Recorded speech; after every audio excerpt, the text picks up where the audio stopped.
Madam Chair, hindi po cast in stone yung usapin ng tradition. So, Madam Chair, meron tayong mga ganun ding precedents, Madam. 23 budget, no? Sa NEP, 16 billion lamang.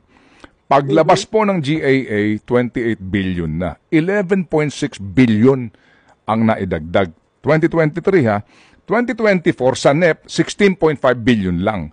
Paglabas ng GIA, 28 billion na. 12.1 billion, 73% ang in-increase. Tanong namin dito, kailan pa po nagkaroon ng open public hearing para pag-usapan po ang budget ng Kamara?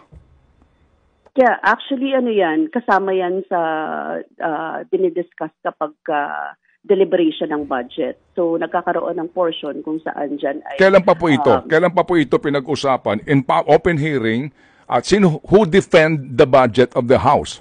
Ang nagde-defend po niyan ay member of the House din.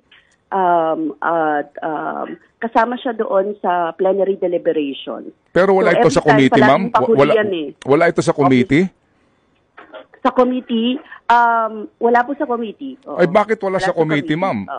Bakit wala sa committee? Considering, ma'am, Madam Chair, na lahat ng departamento, lahat ng bureau, pinasisipot ninyo bakit pa pinag-uusapan na ang budget mismo ng Kamara, ba't walang committee hearing na para na mapapanood namin?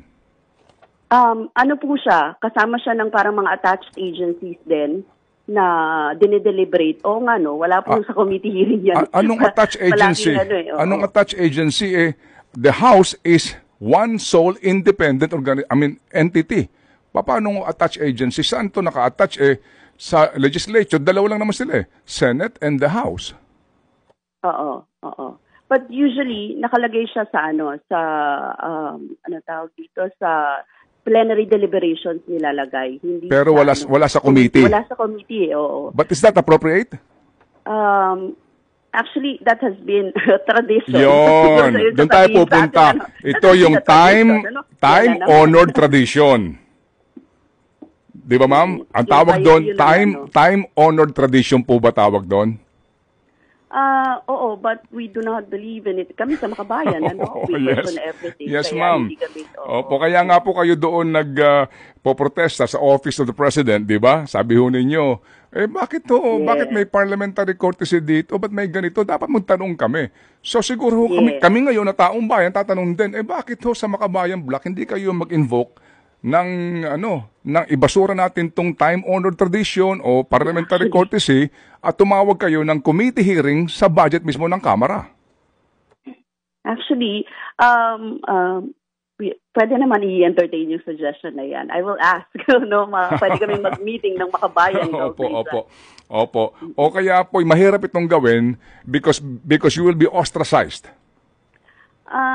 Siyempre, kasama yun, kabahagi yun. Palagi naman kami ostracized.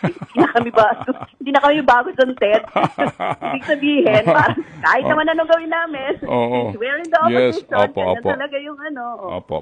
Pero ma'am, just to stress the point, kayo mismo nagsasabi na walang imbitasyon ang Makabayan Block sa anumang committee hearing on the proposed budget of the House of Representatives.